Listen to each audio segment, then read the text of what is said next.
how did I get here, right? Or how in the world am I in this situation right now? I mean, the bottom line is we've all experienced that. And so these are just basically obstacles, right? We have these obstacles in life, and they're going to be there. And so I'm just going to tell you a little bit about the obstacles that I've had to overcome. And so we'll just kind of start there with my story. I'm a recovering addict. I've been clean since December 28th, 2013. But before I get into all of that, I'm going to tell you a little bit about how I got there. There's this quote by Zig Ziglar, and he says that it's not how far you fall, but how high you bounce back that really counts. And when I got my start, I started with religion. I was a Jehovah's Witness, and so that kind of carried me over into like having this moral kind of foundation, I guess you could say, but also prevented me from getting involved in competition and things like that at an early age. Team sports, I ended up rollerblading and doing things like that. Well, once I kind of started asking a little bit more questions and realizing how athletic I was, I did get up into football. So I played football for high school, and I really enjoyed it, but I also started drinking then, right? So up until this point, I had this really solid moral foundation, which was kind of like no sugars, no caffeine, wheat bread. My mom tricked us. She tricked us good. She was wanting us to eat wheat bread, and we all the kids liked white bread. So you know what she did? She got that fake wheat bread that's kind of like, it's just brown, but it's still soft, and you're like, oh yeah, it's not too bad. I don't mind wheat bread. And then slowly she's getting like the more dense wheat bread, and before I know it, I'm eating like bread out of her bread cooker. But anyhow, that's a different story. So I went out to where am I? Sorry guys. Eating bread. I'm eating bread. Football. Yep. The way you grew up, your mom tricked you. You didn't get any sugars, tricked me. flowers. You had a moral foundation. Yeah. Moral foundation. You enjoyed playing football. And I enjoyed playing football. And that's You when were started drinking. You And I started was drinking. drinking. That's where I was. There Okay, you are. there it is. All right. So I was drinking, and it was funny because before the game, before then, I never really drank, and so I started getting into this crowd that liked to party, and that's where I kind of found an identity almost, because when I was a kid growing up, I always wanted to fit in, and so when I go to these parties after a football game, if we lost, we're drinking because we lost the game, right? If we won, we're drinking because we won the game. And so I wanted to be the drunkest person, because when I went into I figured that was the purpose of drinking, was to get drunk. It wasn't to socialize. It was to be the drunkest person in there, have the most fun. And that ended up leading me to when everyone else left. I remember I still wanted to party, right? So I'm still drinking on the weekends. I ended up getting my own business, and I started doing remodeling for this company called LC Homes, and that was okay, but it was my own business, so like I was able to drink on the job.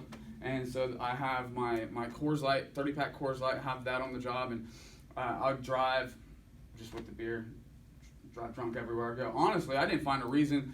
It was absurd to me to drink anything that didn't have alcohol in it, especially if that was during the time we had Spark, right? Oh, and God. when Spark was, and like they were like, oh yeah, it's a stimulant and you can drink it, and then the Four Locos, and so you can drink it and stay awake. Oh man, that was like a godsend for me. And there's like, if I need to wake up, I can drink alcohol. If I need to fall asleep, I can drink alcohol. Like, it doesn't make sense to drink anything that doesn't have alcohol in it. Well, I ended up catching up with me. I was a server before all this. I got 2 DUIs in a week, guys. I got 2 DUIs in a week. I just turned 18, and I went to this party, and I was the responsible one then, like, for the driving. I wasn't as drunk as everyone else, and I kind of knew that we were going to be driving, and so everyone else is like hammered, wasted. We ended up getting pulled over. I have this. It's a what was it? A Dodge Daytona. It was one of the hatchbacks, and in the hatchback, it had an empty beer box. So a cop got behind us, and of course he's going to pull us over. He pulled us over, and I went and took all the tests. Passed all the tests, and I was being somewhat honest with him by saying, that I was like, anyhow. He finally said, after I passed the test, he said, Eric, go ahead and be honest with me. How many beers have you had? And he's like, you passed the test. I said, all right, well, I've had about 3. You know, I'm supposed to be the DD. You can see the guy's falling out of my car. And as soon as he said that, he put me in handcuffs, and I got my first DUI. I went in there, I blew a .11, and from that, I asked the cop, said, well, now you can tell me how much you really had to drink. I said, you're the one that deals with this stuff every day. How many beers have I had to drink based on that? Right. I said, honestly, like 2 or 3. And I was like, great. So I was pissed. I went back to work, and I'm telling them, I'm like, if I get a DUI, I at least want to be drunk. You know what I mean? Like, at least give me a DUI for what it's intended for. And God gave me that, because a week later, Lord of the Rings just came out. So I had a bottle of wine before I went to watch it, and then I brought one in, snuck it into the movie theater, and I'm sitting in the front row, like slouching, drinking a whole bottle of wine while I'm watching Lord of the Rings, and that's a long movie. Yeah. I left drunk. And so when I got to this party, I drank a couple tall boys, and my friends came out there, so we went to go get some cocaine, because at that point we needed to wake up. So we're driving 37 from where Bremen is, down that road, and I end up passing him, my friend, and I kind of fell out. Like, I just, everything went black, and when I came to and I saw the headlights in front of me, I cut the wheel, and so, like, the car was in the other lane, right, and I went to pass them, and when I came to, I'm going 45, 50 miles an hour at least, and I cut the wheel, and the front end of my car basically just misses the front end of this person's car, and it tears up. It just, like, the whole side of the car just gets, like, ripped, and the glass of the driver's side busts, and glass goes into my eye. I mean, the whole side of the car is mangled.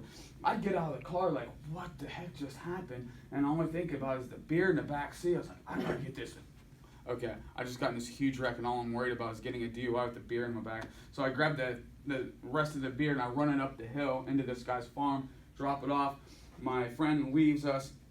Cops get there, and I basically tell the cop when he's starting to give me the test. At this point, I said, I am wasted. I'm not taking your test because I'm going to fail anyway. And he goes, all right, thanks for your honesty. And I stumbled into the car, and I got arrested. So on my record, I have 2 first offense DUIs. 2 first offense DUIs. I don't have a second offense. Years later is when I started my own business, and I got my 3rd DUI. When I got my 3rd DUI, I had all my stuff together other than, drinking on the job and driving drunk all the time. When I got that DUI and I got out, everything had changed because I had all my life together. I had my son at that time. I had my wife. I had a place in Ron Hawk's apartments over there, where the Sheridan? Pizza Hut is. Oh, yeah. And Yeah. so I get out and I don't have my job anymore. He's like, he doesn't really want me subcontracting off of him, and I had to find something else. So I started working jobs that I really wasn't interested in, and had to quickly try to get my life together. But that led to a lot of other decisions that I had to make, and I didn't realize, looking back on life, you can kind of see like where your decisions that you're making, they're connected. It's not like, oh, this happened, oh, poor me. No, it's, I made this decision, this decision, this decision, this decision, and this decision, and had I not made all of those consecutive decisions, this would have never happened. So it was definitely a pattern of behavior before those things just miraculously screw me up, Well, back to my story. I started getting involved in pills, and that was the one thing that I never wanted to do because, like you were talking about, at least weed comes from the earth, it's grown. At least alcohol comes from hops, and it's a fermenting process. It's a natural thing that's been going on for years, especially with wine. And then even Coke, at least it comes from a cocoa plant. You can chew on the leaves and still get some speed off of it. Pills, on the other hand, that stuff is just, it's stamped and made in a lab and distributed by the pharmaceutical companies. And I was like, that's not natural. Well, my sister started working as a medical assistant, and my wife at the time was working as a pharmacy technician, and so we had a perfect combination for lots of free pills because all my sister had to do was take the prescription pad, forge the signature off of the screen of the TV, hand it to my wife. My wife filled it and then worked the pickup and let my sister pick it up. So we had all these pills for free, and that ended up starting a series of other decisions. that led me to heroin. When I started doing heroin, my life just kind of, at that point, it just kept going down. Like, for example, I said to myself, instead of working, I'm going to go to school. Instead of school, I'm going to go to the military. You know, I went to school thinking that I was going to better my life, because that's what you do when you want to better your life, is you go to school. I also said that I'm not going to work, I'm going to sell pills, because then I can stay home with my son more and I can study. It made sense to me, but that's completely irrational. That's not how, like, a healthy mind thinks. And so these types of decisions were progressively made. Well, from there, I overdosed on heroin with my son in the car. It was the worst decision I've ever made. And basically, it's funny how I believe in God, you know, and I believe in this whole understanding that's just crazy that it exists. But I'm going to tell you the story about it, and you'll see that, like, God was telling me, Eric, I'm getting goosebumps, guys. God was saying, don't do this, don't do this, don't do this, but I did it anyway. I just gotten out of jail for driving under suspension from a DUI suspension. And I did my last weekend. Well, I shot a bag of heroin. It was the best heroin I ever shot in my life, and I said to myself, tomorrow I'm getting 2 bags, right? So I woke up at my mom's house. I was staying at my mom's house until we could get her school check, and I was driving this big green minivan. So I'm parked outside, and I know I don't have any money, so I'm looking around the house. This is the first obstacle right there, right? The first obstacle is don't take, how are you going to get money? So I ended up taking my DVDs that I've accumulated over basically my lifetime from when I was a kid until then, and I take them to the pawn shop. That's my plan. So I grab my CDs, put them in the car, and I grab my keys, and my tire's flat. My tire, it wasn't flat the night before. I told you, just shot a bag of heroin, drove from Lancaster all the way out to Buckeye Lake, and my tire wasn't flat. So I don't know how this thing just was flat all of a sudden. Anyhow, I'm looking for a jack and a wrench and everything so I could change it. I just don't have one. I'm looking through the whole entire car. I'm pulling up the bottom. I'm looking in the side panels. There's nothing. I don't have a jack. I don't have any tools to change this. So I know that I'm in a trailer park, so I'm just going to start knocking on doors. I'm sure someone's got it. I knock on door after door after door after door. No. Finally, I come to this parking lot, and sure as heck, this guy has definitely got something, because he's got, seriously, sinks. He's got refrigerators. He's got jacks. He's got, like, cars that are just being worked on. I knew I hit the right spot. So I hopefully he's a good Samaritan, and he wants to help a guy, you know, get his tire back on his car. So I knock on the door. He says, sure, I got a jack, and here's a 4-way too. I'm sure it'll fit one of your lugs. And so I take the stuff, change my tire. Well, I took the tire off, because that's the next thing. Do you understand that when you have a minivan, I don't know does anyone else have a minivan? Anyone ever had a minivan? I used to drive one. You used to drive one? I have one. Do you know where they keep the tire, the spare tire? Is it up underneath? It's up underneath the thing, man. They put that thing underneath in the weather. So you know what? You got all the water getting soaked up in there, and it just starts rusting. And so I'm looking for it, and I can't find it. And then I'm parked in a gravel parking lot, and so I have to get under the gravel on my back. I'm trying to rip this thing off. Boom, boom, and it's not budging. I have to grab a rock, and I start banging on it. Bang, bang, trying to break the rust off. And then finally I pull it, and there's it's a cable. So now I gotta fish a cable out from the middle of the tire, and I finally get it, and yes! So I take the tire, and I put it on the car, and I'm off. I am ready. I'm gonna go get my heroin, and I get to the pawn shop. We don't want your DVDs. Okay, so Eminem Pawn Shop right over here, by where Ultra Chicken used to be. Yeah. They got all kinds of DVDs over there. They got a library of DVDs. They got more DVDs than the library. And so they said they don't want my DVDs. But you know what? I'm an addict, and I just told them everything that was true and just omitted a couple facts. There's lies of omission. So I told them that I'm getting ready to go to school, and I'm getting ready to have a school check, and I just need some gas in my car to get me until, next week. And then if I have some money to do that, then I'll be fine. I really don't want to sell my DVDs, so I've accumulated these over, my lifetime, and I'm going to get them back. Totally true. I just didn't tell them I was going to buy heroin too, right? And so I ended up taking that, going to get the heroin, and they believed me. So I went and took the money. I put gas in my car, and I get out to my dealer's house. we go in. We get one bag for my wife, 2 bags for me. My son's in the back seat, and I get in the passenger seat. I'm driving all the time, but this time I'm not driving because I'm excited to shoot. And my wife is like pleading with me. She's like crying, "Eric, don't do this." I'm like, I'm not moving. I was completely stubborn. I end up waiting it out. She ends up driving, and so I'm starting to mix it up. And if you're in the back seat of a car, or if you're in the front seat of a car and your son's in the back seat, you're going to be sitting like this, right? Because you don't want him to see it, even though he's only 3 years old. And so I'm mixing up my dope, and I pull it up, and I shoot it like this because you're getting real low because you don't want someone to see, you know. Everyone knows what you're doing anyway because I look at people nowadays and I'm like, oh, I can see you. But so I shoot it, and I say, dang, I didn't even finish the word, guys. And my head just comes back. Next thing I know, next thing my wife knows is she looks at me and I'm blue. I'm literally as blue as this chair. There's a coldness to me.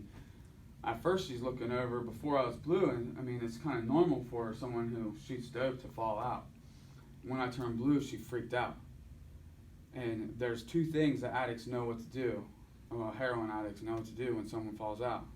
1 is to throw them in a cold shower, and 2 is to hit them as hard as you can. Smack! Smack! So my son's in the back seat, and she's leaning over, just wailing into me. He doesn't know what's going on. He's screaming. Finally, she ends up pulling the car over. We're down the road from the hospital. Oh, God. So we're down the road from the hospital. She opens the door, and I'm in the car seat, guys. Just like this, just getting beat up, and I literally fall onto the ground. I'm laying on the ground, just like a blue freaking water balloon, when neighbors, Good Samaritan neighbors, see what's happening. They had already called the cops. So my wife's outside smacking me still, just trying to do anything she can do to wake me up. "Eric, you can't leave me here. You can't leave me here. You can't leave me by alone. We have our son." There's nothing I'm doing. There's no response, guys. And so when the cops get there, she just tells them the truth. She says, "He overdosed on heroin. I don't want to be a lonely mom. I can't do this on my own." And they take tubes and they shove them in my throat and they take me into the hospital where I wake up with tubes in my throat. And when I woke up, my eyes open. And anybody ever open their eyes underwater? And it's real foggy, right? You can see, but you can't really see. And I hear a voice through the fog asking me, "Eric, did you shoot heroin?" And I said, "Yeah." Well, that voice was a cop. And that's all I needed to know. And so after they managed, and when you got those tubes in your throat and they're breathing for you, you can't breathe. Like, you're breathing, but you can't breathe. If you try to breathe, it hurts. You sound like Darth Vader, man. It's nuts. It's the craziest experience I ever had in my life. So they ended up pulling the tubes out of my throat, and this was the last time I felt like a dad for a really long time, was when they let my son come into the room, the hospital bed. I'm still high as hell. And they give me books to read him because they know I'm not going to see him for a while. And so I have him on my lap, and I'm reading him kid stories from the children's books, nodding off while I'm reading it to him, trying not to, you know, and he's on my lap. Well, they put handcuffs on me.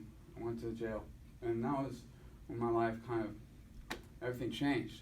You know, all the stuff that they make us do when we're messing up, right? When we're making these bad decisions. They're so burdensome, you know? Like, why do I have to come to this class? Why are you going to make me go to inpatient? Why are you going to make me go to outpatient? I know I have a problem. I just need to work. You're going to tell me that you want me to park my car and walk to where I got? You want to tell me to go to 90 meetings in 90 days? You want me to do? You don't want me to work? All I need to do is work. I have a car. Just let me work. Let me get my money, pay my bills, and that's it. But you know what? I couldn't do that. That's so irrational. So I got all these things that I'm these obstacles. I'm trying to jump through these hoops for this system that feels like it's just holding me down, and I'm mad. I'm mad at the world. I'm mad at everything. And the only way I knew how to respond was to keep using. So I did. Even though, like, one of the things I learned at one of these meetings, I was in an outpatient rehab. I think it was the recovery center back when it was over on Cedar Lynn. And they told me, they said, "Eric," well, they told the whole class, that no matter how many times we try to quit something, the next time we try to quit, we have a greater chance of success. And I don't know why I believe that, but I did. I believe it today in my heart because it worked. Because I didn't try to stop quitting. You know, there was a time when they said, when I read that 95% of heroin addicts will be a heroin addict the rest of their life. And so I tried to be a functioning addict because I had to try to accept it, but even that caused misery. And so the only thing I had left was to either quit trying or to keep trying. That was the only decisions, and I had way too much that I wouldn't be able to live with, like not seeing my son and not seeing my grandpa. But when I came out of that, I went to Florida, and so from Florida, that's where all these realizations quickly were kept getting brought up, you know.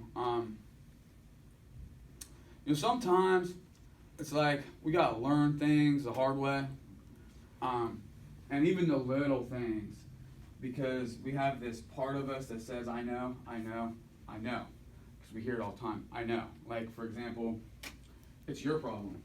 Nobody else's. No, it's seriously only your problem. I know. I seriously know it's my problem, okay? I hear it all the time. But the thing is, in my heart or in my head or somewhere along that, I thought that if I wasn't with my wife that I could get clean. And so I'm just going to get clean with her, okay? It's not my problem, it's our problem, right? And when I was in Florida, but I still would tell you that I know. When I was in Florida, I got to the point where I was like, you know what, I can't get clean with her right now, so I got out of jail in the Tampa Bay jail. So I stayed in Tampa. She's in St. Petersburg, and I said, I'm just going to get my stuff together, and I'm going to be a career criminal. I'm going to be a Robin Hood, because that's the way to make things work. That's balance. If I steal from the rich, if I only steal from corporations and places that have loss prevention, it'll be okay rationally. And if I take that, and if I sell it to people that don't have the money to buy the things anyway, then it's okay. And I'm just going to do that, and I'm going to support my family, and I'm going to get a house, and I'm going to get Peyton back, and that's what's going to work. Totally irrational. I know. But that's what I thought. I'm in the woods, living with some other homeless people, and I'm still shooting crack, guys. But I'm trying to rationalize it with good conversation, but quickly the crack just started eating all my money up. And then there was that point where I was like, it is my problem. There wasn't anyone else to blame it on. You know, it is my problem. And then all of a sudden, it's like I had heard claps from heaven, and two very, very clear paths were laid out for me.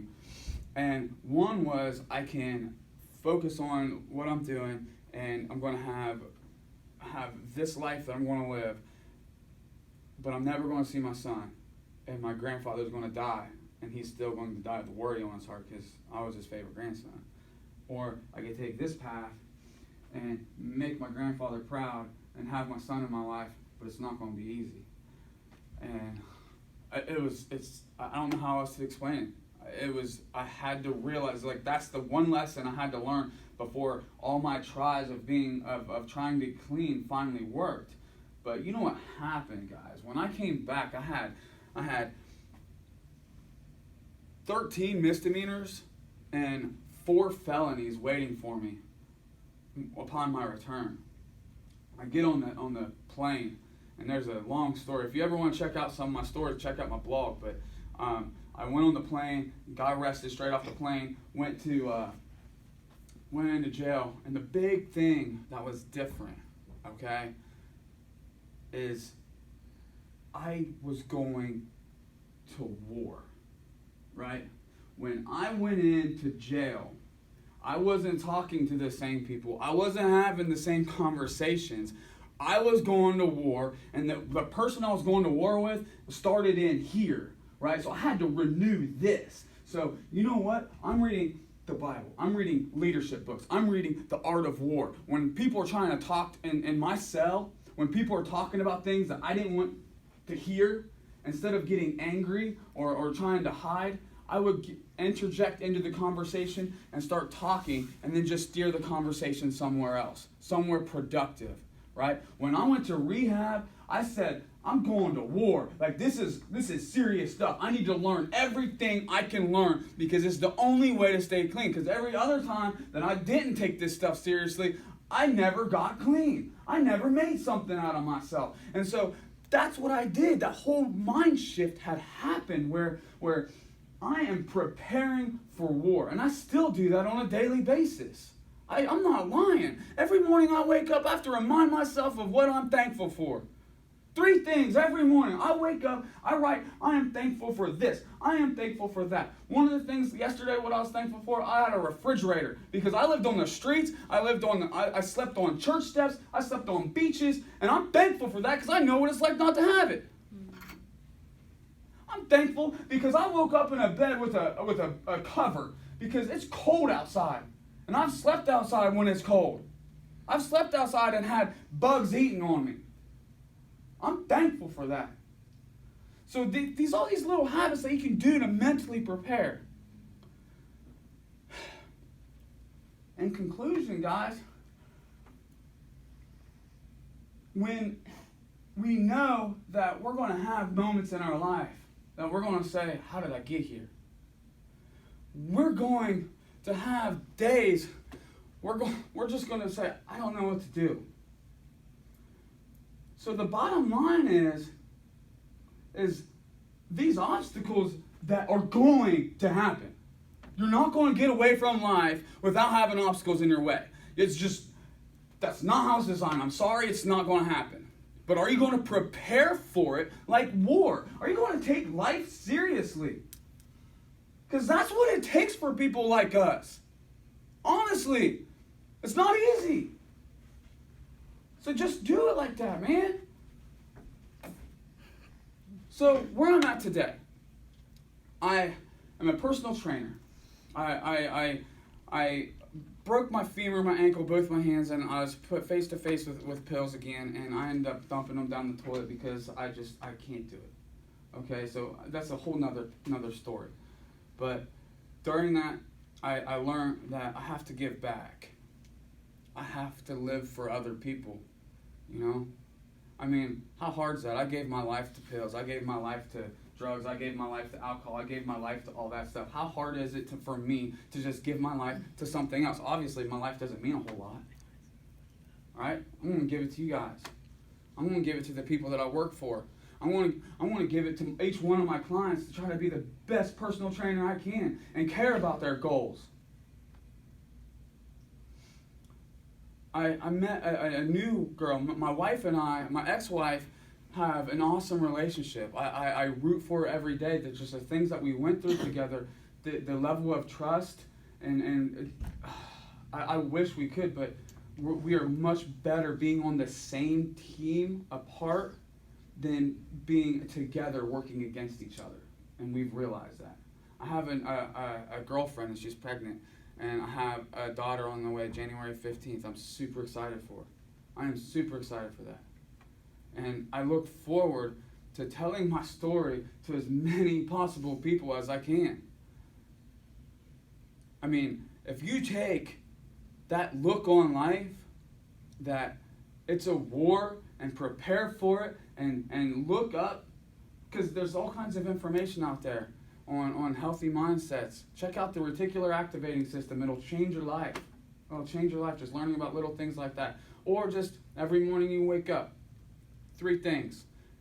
Write them down, what you're thankful for, and not just do that, but it doesn't stop there. You have to think about what life would be like without it. If you haven't been there, bring yourself there.